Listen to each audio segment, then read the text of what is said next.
There are thousands of things wrong with Nigeria,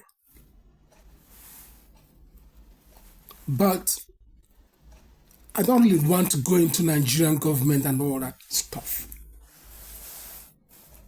What I want to go into is something that is so pertinent to Nigerian citizens. And this is about the killings in Nigeria. Who do you think is the biggest killer in Nigeria? I don't know. Would you say the police? I don't think so. The insurgents, the Boko Haram? I don't think so. Fulani headsmen? No, I don't think so. The biggest killers in Nigeria, right from time, not just recent, are the medical doctors. Yes, I said it.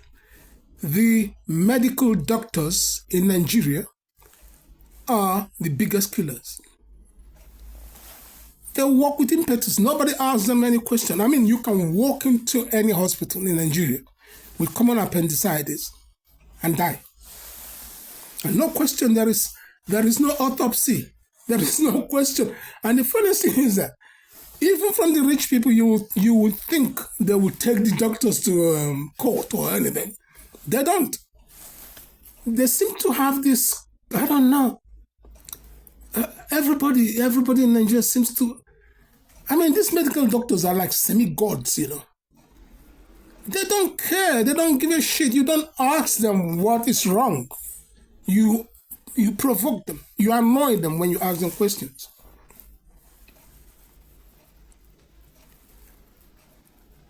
There is this culture there that I am a medical doctor and who are you to ask me a question?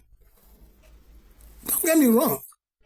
There are a few good doctors in Nigeria. I would say 5% of the doctors in Nigeria are excellent, practicing.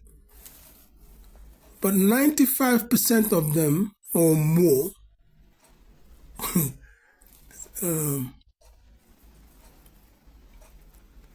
it's difficult to say what they are. They have papers and they have their qualifications and all that stuff.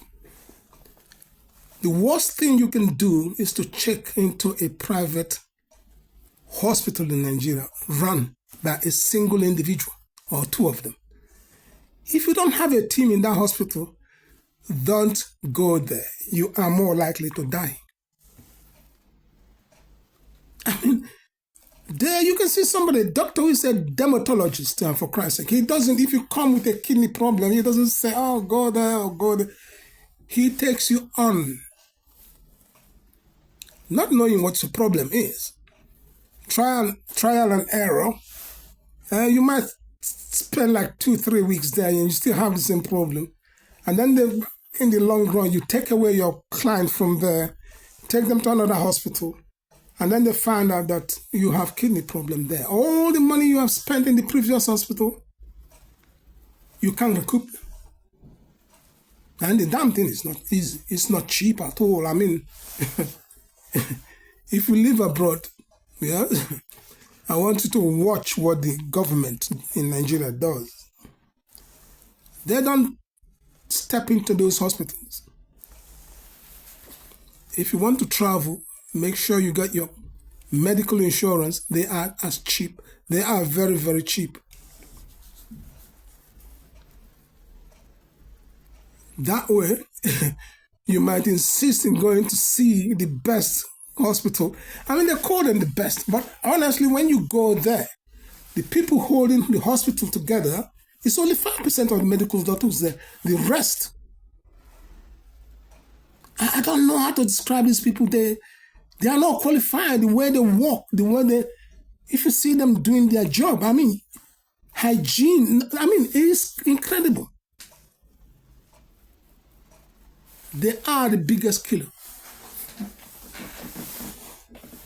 Until there's a system that checks the doctors, my friend, be very, very afraid.